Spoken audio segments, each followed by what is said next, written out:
Good morning, friends. In today's lecture,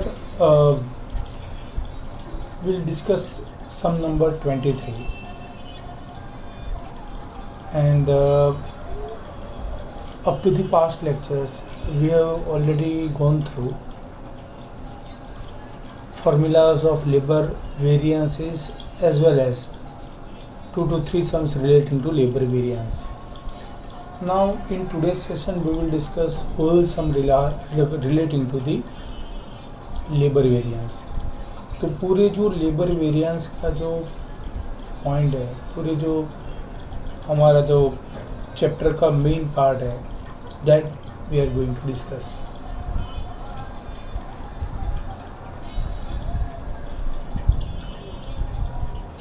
yes, sum number 23।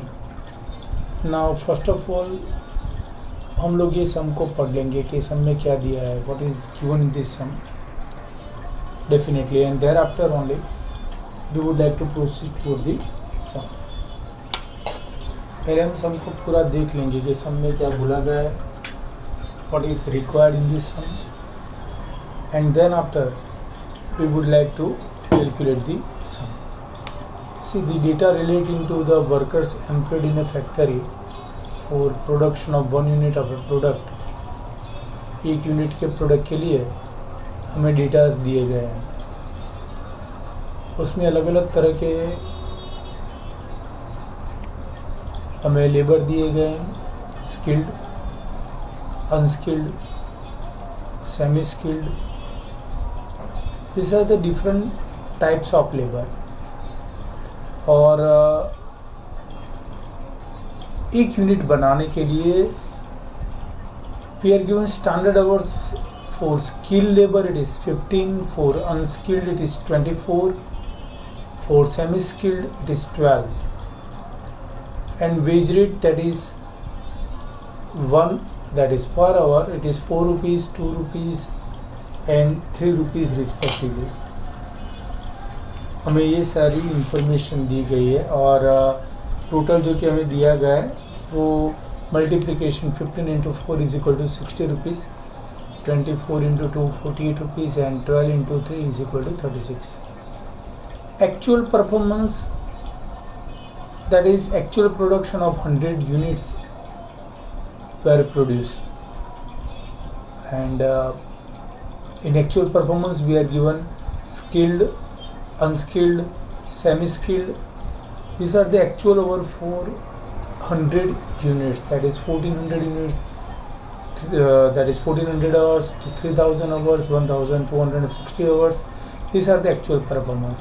Wage rate 5 rupees, 1.80 and 3 rupees, and total amount therefore 1400 into 5 is equal to 7000, 3000 into 1.80 5400, 1260 into 3 that is 3780. Now we are asked to find out cost variance, rate variance, efficiency variance and mix variance. Here efficiency means revise efficiency. efficiency का यहाँ पे मतलब होगा revise efficiency, ये याद रखना आप लोग। efficiency का मतलब क्या होगा, तो that is revise efficiency। तो total 4 variance, 4 variance we need to find out, cost, rate, efficiency and mix. See guys, this sum can be asked for full marks, you know. तो मैक्सिमम मार्क्स में पूछा जाता है, उसमें ये पूछा जा सकता है लेबर का वेरिएंस। तो from my side is a good sum. मैंने पूरी आपको इन्फॉर्मेशन बता दी कि भाई 1 यूनिट के लिए स्किल्ड, अनस्किल्ड और सेमी स्किल्ड के कितने कितने हमारे आवर्स चाहिए, और इसका रेट क्या है वो भी मैंने आपको बता दिया। Now it's a time to begin with this sum. तो सम अब कैसे करें, that is one of the important aspect. If time permit, see we have half an hour session. ये रिकॉर्ड मेरे से हो सकता है यहाँ पे जो ऐप है उसमें। तो we consider this is 1A. If more time required then I will switch over to another session, that is 1B। पहला सेशन है, उसमें मैं 8 पार्ट डाल रहा हूँ। अगर ये हाफ एन आवर में अगर कंप्लीट हो जाता है there is no issue, but if it is not cover then after 30 minutes time is over, I will go for another session, that means A B, that means A के बाद होगा 1B, अगर ये 30 minutes में ख़त्म नहीं होता है तो।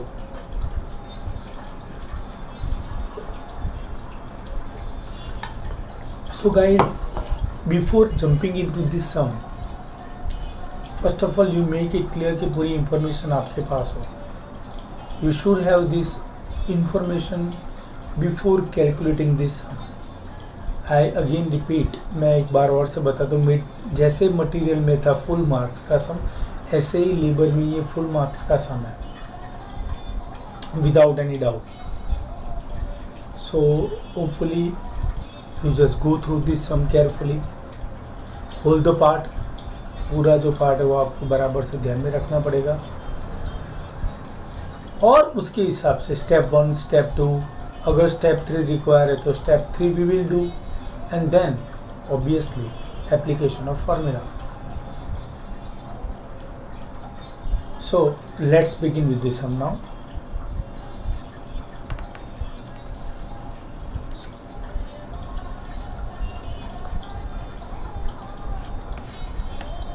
यस, नाउ हम लोग स्टार्ट करेंगे सम को।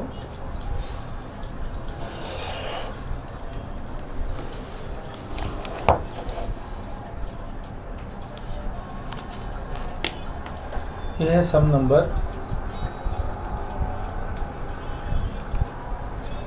नंबर है 23, और इसका पेज नंबर है, मेरे पास जो बुक है उसमें 205। It is all about labor variances.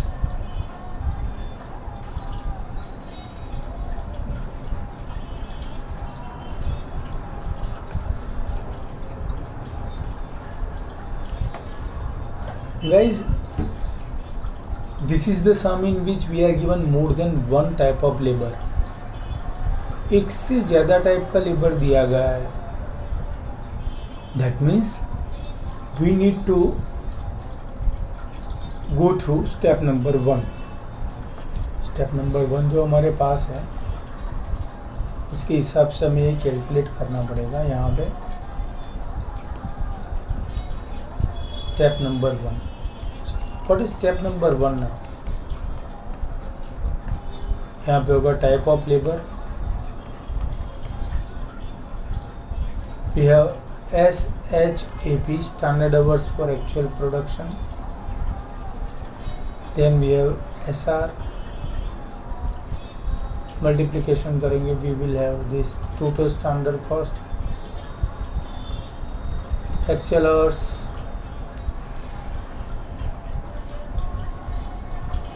actual rate, total actual cost। I repeat guys, मैं रिपीट कर रहा हूँ दोबारा।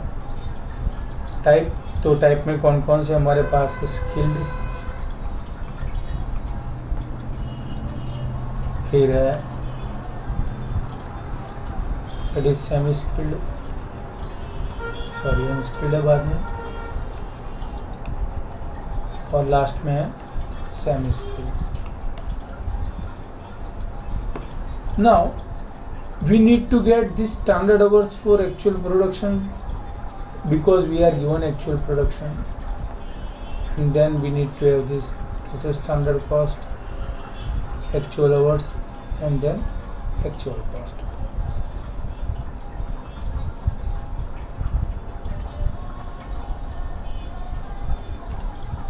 In material variances also we have gone through this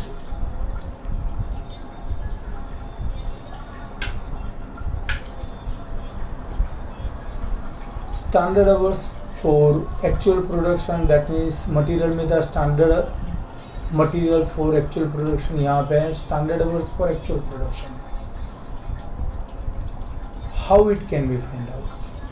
क्योंकि actual production दिया है तो हमें ये करना ही पड़ेगा, तो यहाँ पे होगा standard hours for actual production. Now in standard hours for actual production guys पहले होगा स्किल्ड की बात करेंगे। स्किल्ड में ऐसा है, एक यूनिट के लिए, for 1 unit it requires 15 standard hours.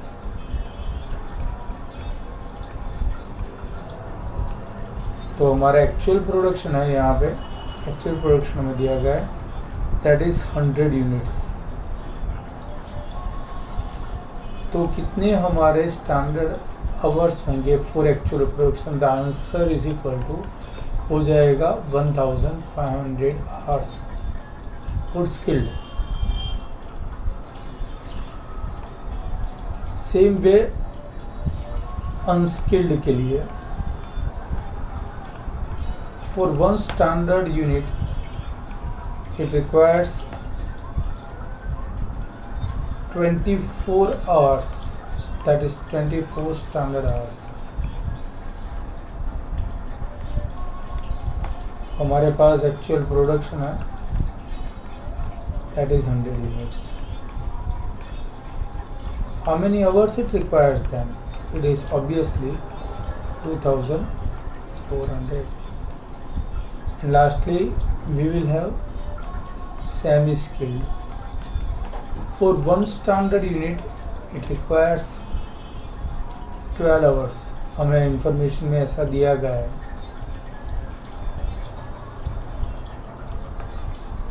तो एक्चुअल प्रोडक्शन हमारे पास है, दैट इज 100 यूनिट्स। 400 यूनिट्स कितना होगा? तो that is obviously 1200 standard hours। so guys 1500 standard hours for skilled, unskilled के लिए 2400 standard hours और semi skilled के लिए 1200 standard hours। this is what we require। so let's put that into the formula, that is skill standard hours for actual production. क्यों हमने find किया ये? Because we are given actual production, therefore we need standard hours for actual production and that is 1500, 2400 और last में है that is 1200। So let's make the total कर लेंगे 1500 plus 2400 plus 1200। so total standard hours for actual production is equal to 5100। we are given rate is 4, then 2 and then 3। so 1500 into 4 is equal to 6000।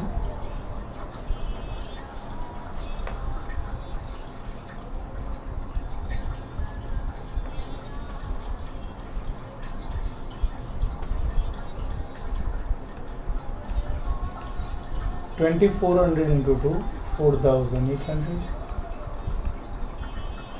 1200 into 3 3600। so 6000 plus 4800 plus 3600, that is total standard cost 14400। now come to the point, that is actual production. तो हमारे पास actual hours कितने हैं? तो already हमें example में दिया गया, it is already given in example, that is 1400, then 3000,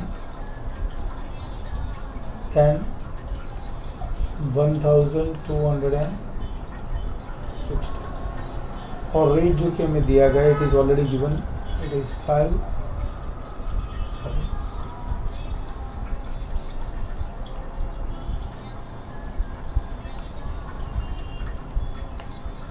यहाँ पे होगा foul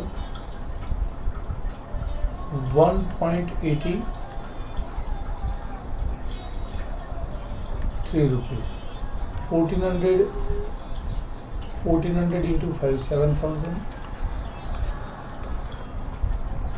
3000 into 1.8, it is 5400.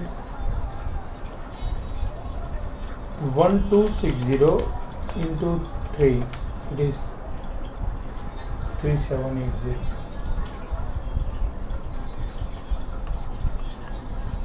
So total hours होंगे हमारे पास, it is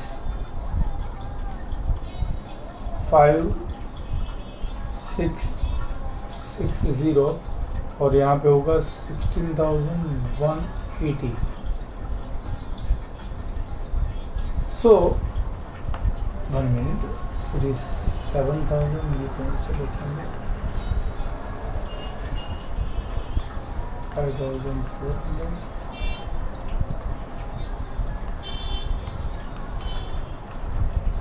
Now I think this is pretty much clear. ये पूरा पॉइंट क्लियर हो गया. Standard hours for actual person, ये हुआ हमारा टोटल स्टैंडर्ड आवर्स और ये हुआ हमारा total actual hours. Now what is the point? Point क्या है इसमें? If total standard hours, if total standard hours and total actual hours are not equal, ये इक्वल नहीं हो रहा है, देन ये 5100 है, ये 5660. Both the things are not getting equal, ये दोनों ही इक्वल नहीं हो रहा है. If both the things are not equal, then guys, you know it, we already have seen that in material variances, if the total of both the total standard hours and total actual hours are not equal, then obviously we need to go through step number 2. In this case also, what we need to do, we need to go through step number 2. step number 2 में हमें जाना ही पड़ेगा. Now step number 2 is all about to find out, revise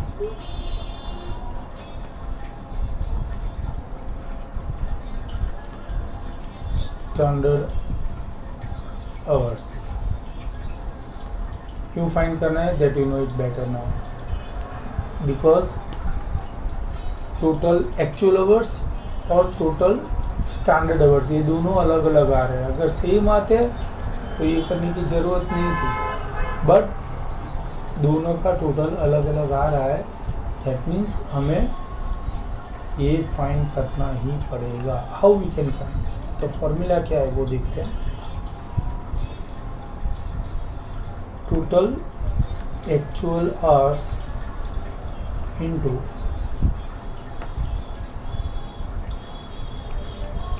standard hours for one labor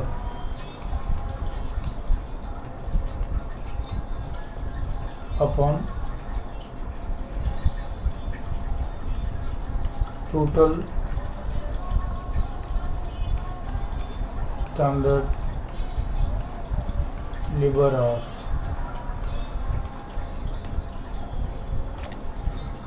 तो हमें ये formula apply करनी पड़ेगी. We need to apply this formula in order to find out revise standard hours. हम इसे दूसरे एक नाम से भी जानते हैं, you know it now, revised standard mix भी कहते हैं हम. जो भी बोलो, या तो आवर्स या तो mix, you can take any call.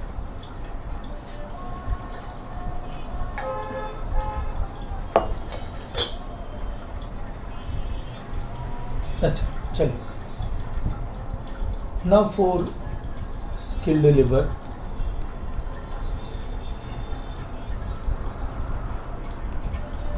For skilled labour से टोटल एक्चुअल आवर्स कितने हैं? 5660. 5660 into 1500 by 5100.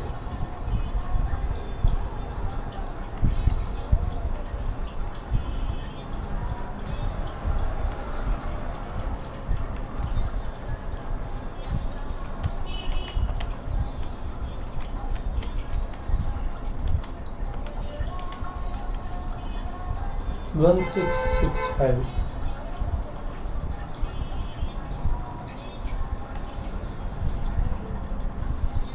for unskilled.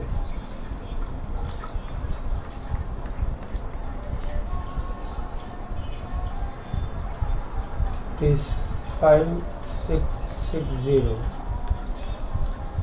into ये रहा 2400 by 5100.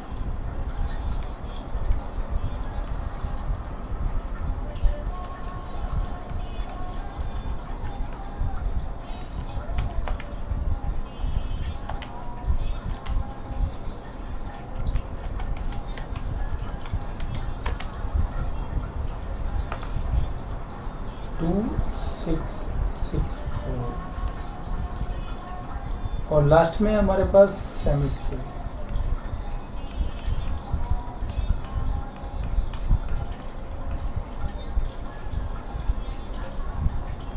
Five six zero into 1200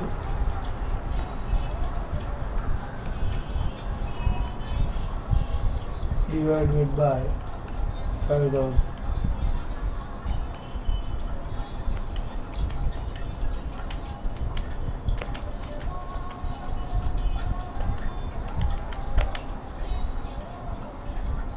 one 1331.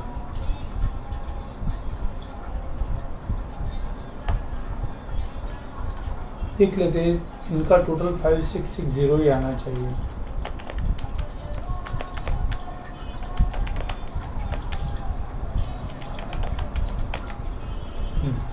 चलिए, तो देखिए क्या किया हमने यहाँ तक. आप देख लीजिए पहले. 10 baby start with the formula. हम लोग इसके बाद में फॉर्मूला में जाएंगे. You see, this is the pure sum where we have to apply step number 1 as well as step number 2. Why, क्यों ऐसी ज़रूरत है? Because we are given more than one type of labour. एक से ज़्यादा type के labour हमारे पास है. ठीक है. और बहुत ही इम्पोर्टेंट और एक बात है कि we have this actual production. If actual production is given, obviously we need to go through standard hours, that is for actual production. Standard hours for actual production में हमें जाना पड़ेगा. तो that is what we did. कि भाई एक unit के लिए हमारे पास 15 स्टैंडर्ड आवर्स है. देखिए कैसे करते हैं. How for one standard unit, ये इंफॉर्मेशन हमें दी गई है. For one standard unit, it requires 15 standard hours. For one unit of production, it requires 15 standard hours. So for how many hours it requires? For 100 units. So that is 1500. That is for skilled. For unskilled, for one unit it requires 24 hours. तो actual production हमारा 100 units है. कितने hours चाहिए होंगे? तो that is 2400. For semi skilled एक unit के लिए हमें चाहिए 12 आवर्स. तो एक्चुअल प्रोडक्शन हमारा है 100 यूनिट्स. तो कितने चाहिए? 1200 आवर्स. तो 1500, 2400 and 1200, that is the standard hours. For actual production in all it is 5100 total standard hours. Now it should be multiplied with the rate. Rate से multiply करेंगे. So 6000, 4800, 3600. That is total standard cost. In total it is 14,400. कितना होगा ये? 14,400 हो जाएगा. और चूँकि actual हमारे पास है, actual datas we are given. See, actual datas क्या दिया है? तो that is already we are given. तो एक्चुअल डेटाज क्या है? What which are this actual datas? तो एक्चुअल डेटाज में वो बुक में दिया है ऑलरेडी. सब में हमारे पास है ही है. This datas are given in the sum, तो सम में ऑलरेडी दिया गया है। एक्चुअल आवर्स 1400 है, for skilled, for unskilled it is 3000, for semi skilled it is 1260. Now we need to multiply with the actual rate, that is what total actual cost is all about. 1500 into 5 7000, 3000 into 1.85,400, 1260 into 3 3780. So this is all about our calculation of step number 1. Now whether we require this step number 2 or not, तो ये हमें देखना होगा कि step number 2 की ज़रूरत है। हाँ है, देखिए यहाँ पे टोटल है 5100 आवर्स और यहाँ पे है 5660 आवर्स। ये टोटल स्टैंडर्ड आवर्स है, ये टोटल एक्चुअल है, दोनों डिफरेंस में है, डिफरेंस है दोनों का। That means we need to find out revise standard hours. तो हमें रिवाइज स्टैंडर्ड आवर्स फाइंड करना ही पड़ेगा, वो करना पड़ेगा इनवेरिएबली, हमें रिवाइज स्टैंडर्ड आवर को फाइंड करना पड़ेगा। ठीक है, तो व्हाट इज़ द फॉर्मूला? तो फॉर्मूला क्या है? Formula to get revise standard hour. तो रिवाइज स्टैंडर्ड आवर की हमारी फॉर्मूला है total actual hours into standard hour for one labour upon total standard hours, ये फॉर्मूला है। नाउ स्किल्ड के लिए देखो, सबसे पहले एक और बात जान लो, जब भी आप ये डिस्ट्रीब्यूशन करो तो ध्यान रखना इसका जो टोटल है वो टैली हो जाना चाहिए। टोटल एक्चुअल आवर्स इतना है 5660 ही आना चाहिए, ये बात आप बराबर से ध्यान रखना। You have to consider this fact कि भाई टोटल ज़्यादा नहीं आ जाना चाहिए। अगर फ्रैक्शनल है तो कोई बात नहीं, फ्रैक्शनल है तो फ्रैक्शनल है, लेकिन फ्रैक्शनल को जब आप फुल में कवर करो तो टोटल मस्ट बी इक्वल। ये टोटल जो टोटल एक्चुअल आवर्स का है वो यहाँ टैली हो जाना, 1665, 2664 and 1331। You make the total, it got tally, ये टैली हो ही जाना चाहिए। नाउ और एक बात, point number 2, do we require to calculate step number 3 that is CPU? CPU क्या हम फाइंड करेंगे इसमें, whether it is required. CPU calculate करने की ज़रूरत है क्या? The most important thing, no, CPU को फाइंड नहीं करना है यहाँ पे। हमें यहाँ पे करना क्या है, बिकॉज CPU नहीं दिया है तो हम लोग क्या करेंगे, we don't find step number 3, क्योंकि लॉस नहीं है, लॉस नहीं है तो CPU भी नहीं होगा। तो CPU की यहाँ पे रिक्वायरमेंट, कॉस्ट पर यूनिट बोलते हैं, उसकी रिक्वायरमेंट नहीं है यहाँ पे, because we are not given any sort of loss. So if we are not given any kind of loss, then we can't find any sort of CPU हम find नहीं कर पाएंगे इसमें। सी गाइस, अराउंड 30 मिनट्स होने को इस session को आया है, तो ये 1A सेशन है। We will begin with the, यहीं से हम लोग स्टार्ट करेंगे 1B, क्योंकि आधे घंटे से ज़्यादा सेशन नहीं हो सकता है। तो we have split the session in 2 part. This is 1A, first session है उसका ये पार्ट, और आगे होगा B। हम लोग यहीं से स्टार्ट करेंगे और सम को ख़त्म करेंगे। ठीक है, एग्जैक्टली याद रखना कि 1A मानिए पहला सेशन है कि जिसमें हमने कवर किया है पूरा, और due to unavailability of slot in this particular app, तो हम लोग दूसरे सेशन में जाएंगे इसी में कि जिसमें सम हम पूरा करेंगे।